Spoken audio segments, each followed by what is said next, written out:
Bienvenue à tous, bienvenue dans Terres et Vignes. Terres et Vignes, vous le savez, c'est le magazine mensuel du monde agricole sur Canal 32, un magazine réalisé en partenariat avec la Chambre d'agriculture de l'Aube. Son but, vous faire découvrir les coulisses de l'agriculture. À l'occasion de ce 106e numéro, nous nous intéressons à l'usage du numérique. À quoi ressemble l'agriculteur 2.0 ? Nous allons tenter d'y répondre avec nos invités et des reportages. Place au sommaire.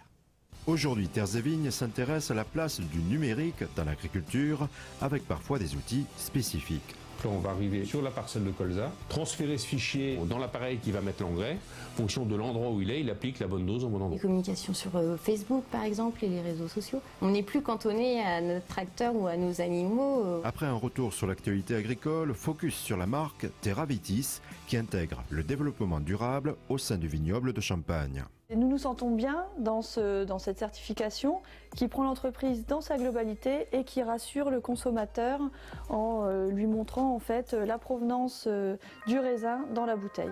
En fin d'émission, passionnés d'auto et élaborateurs champagne se sont trouvés des points communs à l'occasion des 48 heures auto dans les vignes. On partage cette exigence, cette précision dans leur mécanique, dans le soin apporté à leur voiture et puis nous dans notre terroir, nos vignes. Terroir et modernité, comment évolue le monde agricole ? Réponse avec nos invités. Ce soir, vous allez donc voir qu'Internet est dans le pré. Et pour en parler, tout d'abord, pour évoquer l'agriculteur 2.0, Christophe Aubry, c'est notre premier invité. Vous êtes agriculteur et président de Végélia. Vous êtes un homme connecté également. Dans Terres et Vignes, on a déjà vu un petit peu, et même beaucoup, l'innovation numérique dans l'agriculture, des GPS dans des tracteurs, voilà. C'était même un peu insensé, des logiciels de suivi d'exploitation. À quoi peut ressembler le numérique dans l'agriculture ? Sous quelle forme ça peut prendre ? Alors le numérique, c'est vrai qu'aujourd'hui dans notre profession, il est partout, que ce soit, je dirais, avec nos smartphones, parce qu'aujourd'hui, beaucoup d'agriculteurs sont équipés de smartphones et ils utilisent beaucoup d'applications. Spécifiques à l'agriculture, bien sûr. Et puis, je dirais, sur le matériel agricole, aujourd'hui, on voit des équipements hors normes, mais standards aujourd'hui sur du matériel récent, bien sûr, je dirais de moins de 5 ans, où on a des tracteurs et des moissonneuses batteuses équipés d'ordinateurs. Je vais prendre l'exemple sur un tracteur équipé d'un ordinateur où on a la consommation en temps réel, le rendement du chantier, etc. Enfin, il y a beaucoup de données qui nous sont données en instant T et auxquelles, je dirais, on peut utiliser et puis essayer de réfléchir sur beaucoup de choses, bien sûr. Sur une meilleure exploitation. Sur une meilleure exploitation. L'exemple de la cartographie des rendements le jour où on fait les récoltes, ça sert après coup, je dirais, à faire l'analyse sur vos parcelles et essayer d'expliquer ou de connaître le pourquoi d'une zone à décrocher en rendement. Et voilà, il y a beaucoup de choses qui... C'est-à-dire que quand vous faites la moisson, vous collectez des données ? Oui. On va dire on collecte des données à la moisson, mais pas que à la moisson. Il les récolte plutôt.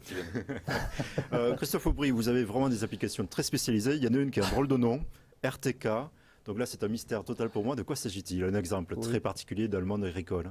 Alors, on va essayer de démystifier la chose parce que c'est très compliqué, c'est un outil très pointu, mais en fait, c'est un GPS de précision. Le GPS que vous pouvez avoir dans vos voitures, on a une précision quand vous cherchez une adresse, entre 5 et 20 mètres. Là, aujourd'hui, on travaille sur une précision de 2,5 cm, ce qui correspond au petit carré qu'on voit sur petit carré ici. Montrez-le-moi. Incroyable. 2,5 cm au carré. Mais qu'est-ce que vous en faites de ce petit carré ? Alors, c'est le principe d'utiliser ce qu'on appelle la façon culturale striptile, c'est de cultiver uniquement, de travailler le sol sur les lignes de semis. Par exemple, pour le colza, le tournesol, le maïs et la betterave. Donc, on passe un outil à dents, on va travailler juste ces lignes de semis. Agronomiquement parlant, ça se défend énormément, puisqu'on ne perturbe pas la vie du sol.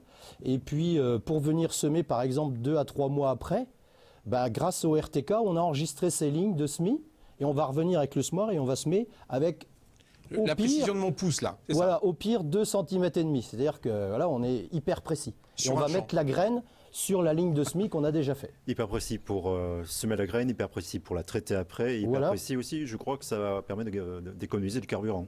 Oui, alors aussi, puisque bon, on travaille beaucoup moins de volume de terre, on gagne en carburant. La précision, je dirais, on a une efficience du chantier. Si vous avez un ouvrier qui fait ce travail-là, il va sortir plus de surface sur le même nombre d'heures travaillées. Donc il y a beaucoup d'avantages.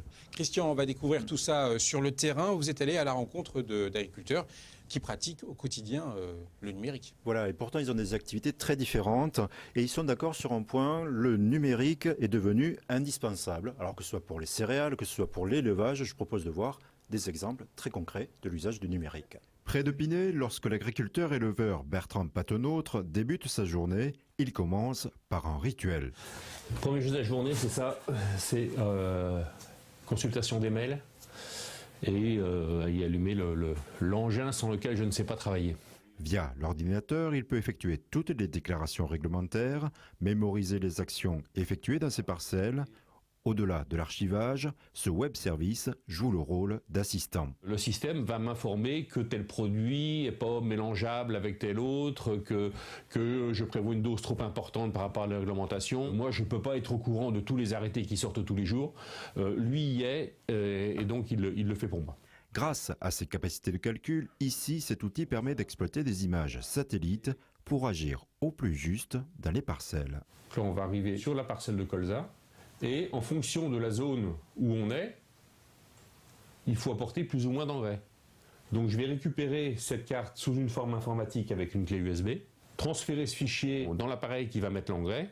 En fonction de l'endroit où il applique la bonne dose au bon endroit. Bertrand intervient dans 2 fermes isolées. Il avoue parfois rencontrer des difficultés avec ces outils qui remplacent avantageusement le papier. Avec Internet à la campagne, quoi qu'en disent certains responsables, c'est pas forcément au top. Chez moi, la fibre, elle passe devant, de l'autre côté de la route.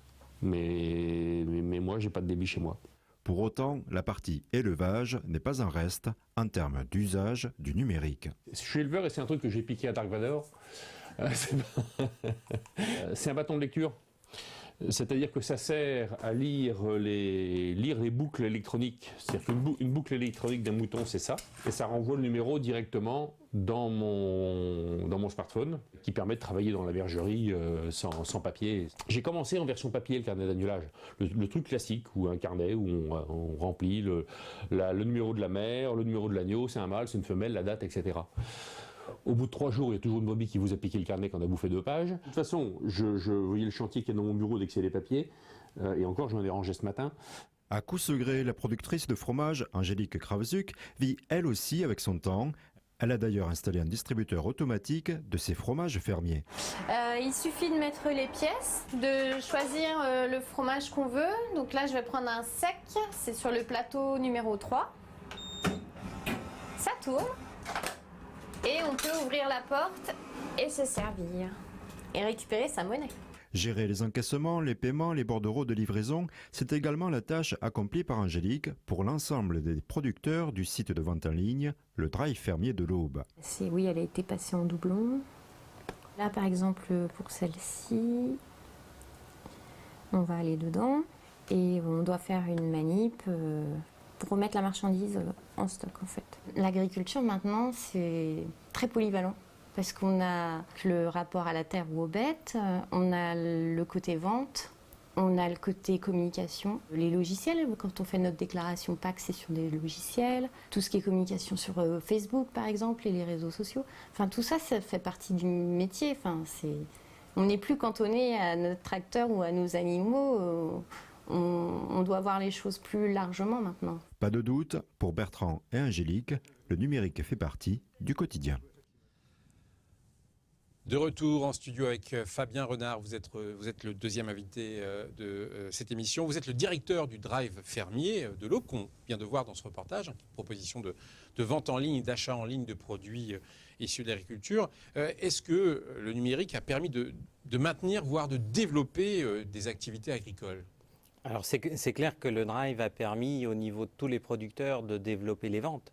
Ça a permis d'accéder à un nouveau marché, de répondre à une nouvelle clientèle. C'était un besoin, c'était une demande de consommateurs de pouvoir réunir en un seul endroit. On est aujourd'hui 28 producteurs, donc de pouvoir réunir en un seul et même lieu 28 produits.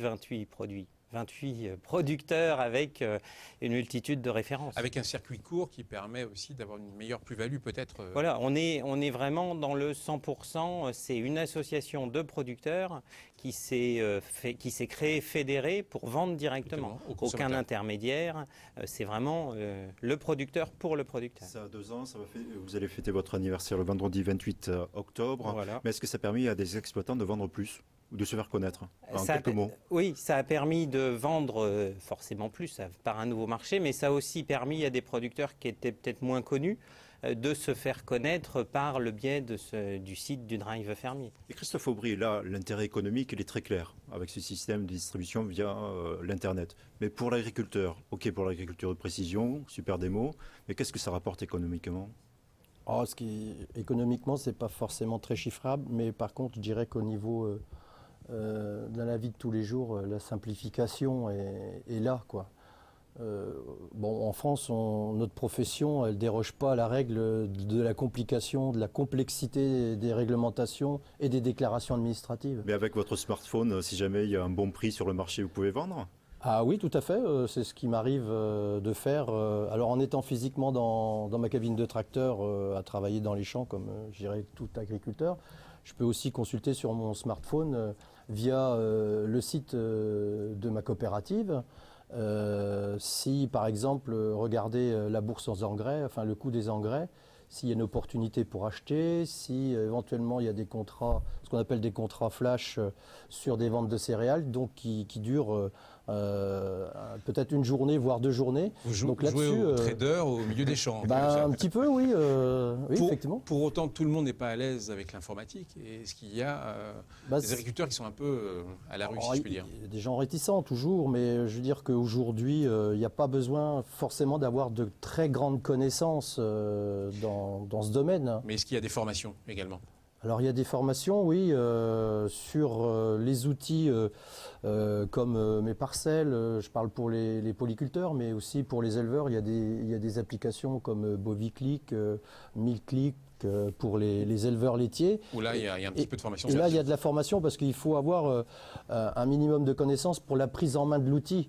Comme tout logiciel. Comme tout logiciel. Alors on l'a par la Chambre d'agriculture, mais on a aussi, quand je parlais d'ordinateurs sur les tracteurs ou sur les moissonneuses, quand vous achetez une machine aujourd'hui, il y a les concessionnaires qui vous offrent, entre guillemets, dans le prix de la machine, 1 à 2 journées aussi de formation chez eux. Bon, Fabien Renard, on est convaincu par le numérique en milieu rural, mais j'ai bien aimé la remarque dans le sujet. Est-ce qu'il n'y a pas un problème de réseau? Est-ce que vous le rencontrez par exemple? C'est clair que l'accès au numérique est difficile en zone rurale. C'est à la fois sur l'Internet, sur le haut débit, la fibre, on l'a vu dans le reportage, elle n'est pas dans tous les villages. Ça se développe, mais c'est vrai qu'aujourd'hui on a énormément de problèmes de débit. Sans parler après de la couverture téléphone portable où là, la 3G, on découvre d'autres réseaux, GPRS, des systèmes qu'on a oubliés depuis longtemps sur des agglomérations. Donc c'est vrai que c'est aujourd'hui un frein dans la communication, justement, dans le tracteur, dans le de tous les jours. On n'est pas devant son ordinateur. On n'a pas de réseau, on n'a pas de télé. Et c'est tout l'enjeu de ces prochaines années. Merci à vous deux. Je vous propose de suivre, voire de commenter la première rubrique de cette émission, le retour sur l'actu. Et Christian, ce retour sur l'actu commence par des rendez-vous où la Chambre d'agriculture de l'Aube est présente. Et on commence par un rendez-vous passé. C'était du 11 au 14 octobre, le salon Viti-Vini qui s'est déroulé à Épernay. Sur son stand, la Chambre d'agriculture a pu délivrer des infos sur la traçabilité des pratiques au vignoble et en cave, la viticulture durable en Champagne ou bien encore les innovations techniques. Autre rendez-vous, Fabrice, mais cette fois-ci à venir. Le 5e carrefour bioénergie se déroule le 8 novembre. Là, il sera question de biométhane. À première vue, cette solution se développe. Les agriculteurs sont invités à s'informer sur l'état des lieux de cette production. Ils peuvent également obtenir des informations sur les démarches de la filière biométhane, que ce soit du point de vue constructeur ou bien exploitants agricoles. Christian, je crois que vous avez repéré également des actions plutôt en direction du grand public. Et oui, la première est portée par les chasseurs, figurez-vous. Ces derniers ont organisé le 16 octobre un dimanche à la chasse. Alors à quoi ça consiste? L'idée, c'est d'inviter le grand public à voir comment se déroule une journée de chasse, très simplement. Tenue verte et gilet orange étaient donc de rigueur. L'initiative n'est pas nouvelle. Michel Niepce et des participants nous expliquent dans ce reportage, cette brève interview, comment s'est déroulée cette journée et quel est son intérêt. Dès le départ, dans les années de 84 à 90, on avait régulièrement des photographes, des gens extérieurs qui venaient nous accompagner, sans fusil bien évidemment, qui venaient faire des photos ou se rendre compte vraiment sur place. Nous étions vraiment les précurseurs en ce domaine. Ils vont être en binôme avec un chasseur et ils vont se rendre compte sur place de ce qu'est la chasse, comment ça se passe et dans quelles conditions on tire.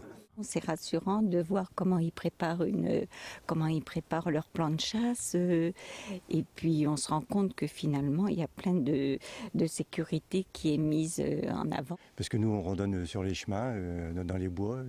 On essaye de faire attention aux chasseurs. C'est un bon contact pour voir un peu la particularité de la chasse. Bon, mais Fabrice, voilà une proposition pour un dimanche. Pourquoi pas. Mais il y a une autre proposition que vous allez proposer, voilà, qui est pas mal aussi. Je crois qu'elle va remporter beaucoup de succès auprès du grand public. C'est le Champagne Day. Ça se déroule le vendredi 21 octobre. Alors l'idée elle est très simple. Elle consiste à partager une coupe de champagne entre amis ou famille, une coupe ou plus. À consommer avec modération tout de même. Et publier la photo de ce moment festif sur les réseaux sociaux et notamment sur le site de Champagne Day. En clair, c'est un moment de partage qui correspond bien au roi des vins. Et vous pouvez donc mettre votre champagne au frais pour, je le rappelle, c'est ce vendredi 21 octobre. Parfait, l'abus d'alcool est dangereux pour la santé, à consommer avec modération. Évidemment, on se doit de le dire. Christophe Aubry, revenons à notre thème du jour, l'agriculture et l'agriculteur 2.0. On vient de voir une nouvelle fois l'usage du numérique avec le Champagne Day, qui permet en communication et en marketing de répandre la beauté du champagne un peu partout dans le monde. Mais quelles sont les nouvelles tendances dans le monde agricole sur le plan technologique? Les drones peut-être ou autre chose? Oui, les drones, c'est aussi une nouvelle application qu'on a mis en place dans l'agriculture. Alors sur le département de l'Aube, je crois que ça va être on a fait une année d'expérimentation et là on va être en deuxième année plus de tests, mais d'utilisation. Ce qu'on fait, c'est qu'avec un drone et un capteur, on fait survoler une parcelle de blé ou de colza. En ce moment, les applications sont limitées encore à ces deux cultures-là pour surveiller l'état végétatif, la biomasse de la culture, ce qui va nous donner une interprétation pour ajuster la fertilisation, en fait. C'est ce qu'on appelle les OAD, les outils d'aide à la décision. On comprend que c'est très technique. Ça, c'est une chose. Alors, c'est vrai que les drones, on en parle depuis 2 ans maintenant beaucoup, parce que bon, il y a aussi dans le domaine, on va dire, public, parce que ça devient en tout cas. Mais là, nous, dans le domaine professionnel, effectivement, on l'utilise. Et puis, oui, rapidement alors.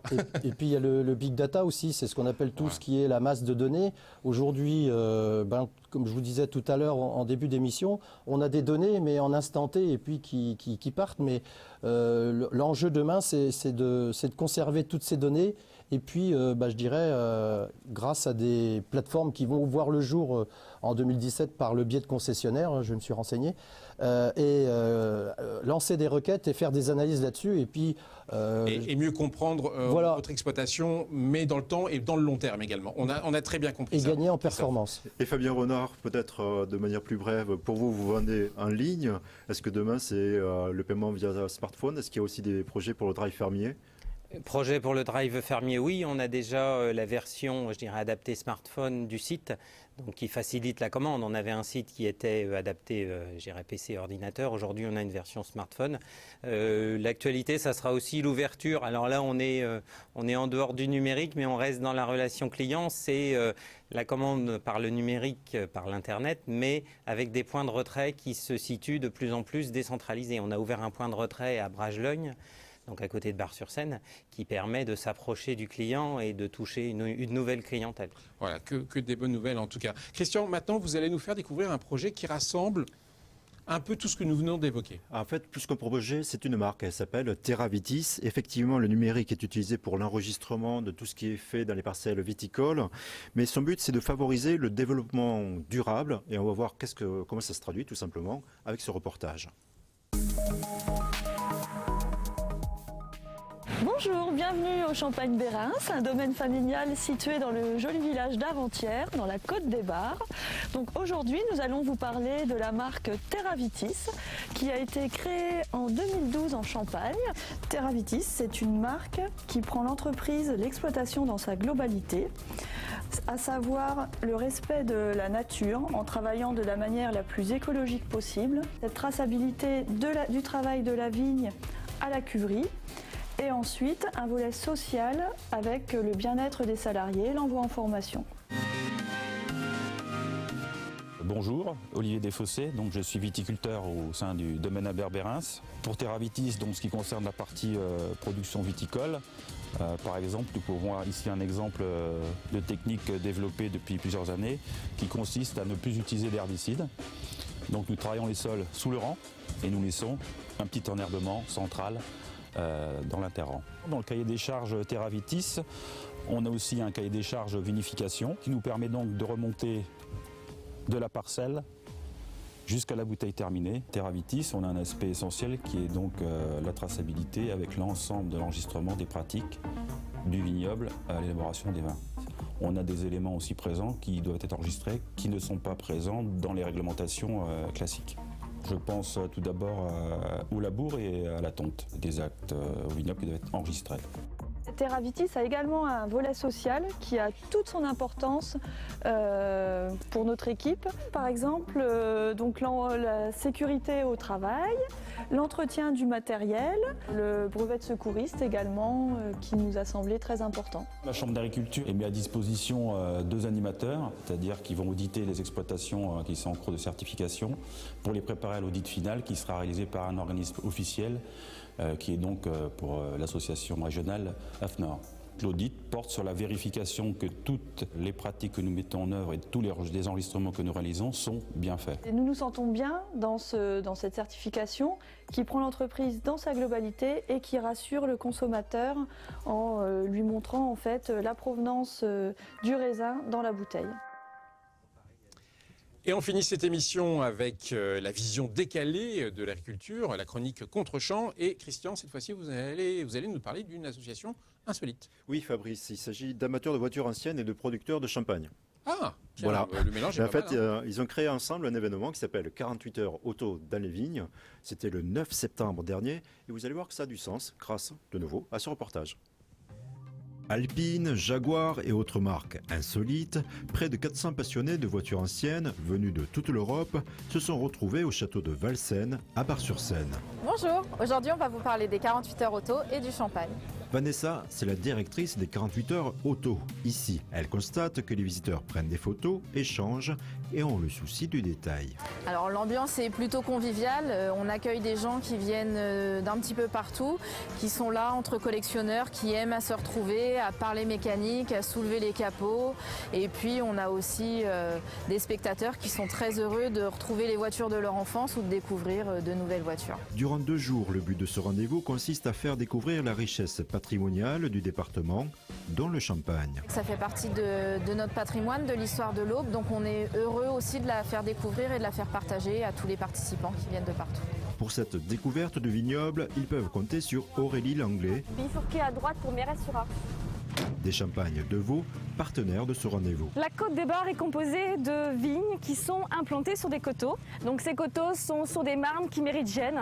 Et nous avons un vignoble dont le cépage emblématique est donc le pinot noir. C'est une base pour les champagnes de Vaud, mais comme pour la voiture ancienne, chaque détail compte et ici l'attention se porte sur la sélection parcellaire. Pour élaborer un grand champagne, le terroir et les raisins sont primordiaux. Donc nous élaborons les champagnes de Vaud selon des règles renforcées qui vont bien au-delà de celles donc, de notre appellation d'origine contrôlée. C'est-à-dire qu'on commence avec des labours traditionnels de nos sols, un ébourgeonnage systématique de nos parcelles. Nous sommes sur de la sélection parcellaire.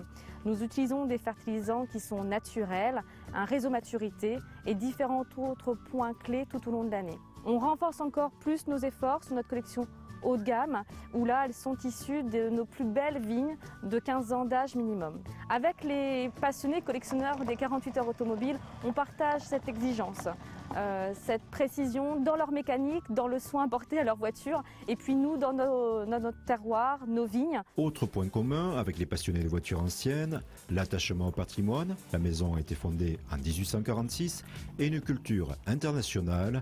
Devaux commercialise 650 000 bouteilles, dont 35% à l'étranger. Voilà, nous venons d'arriver au manoir des Champagnes de Vaux.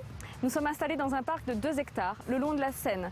Et cette maison du XVIIIe siècle est dédiée à l'accueil des amis, visiteurs et des clients donc, de la marque.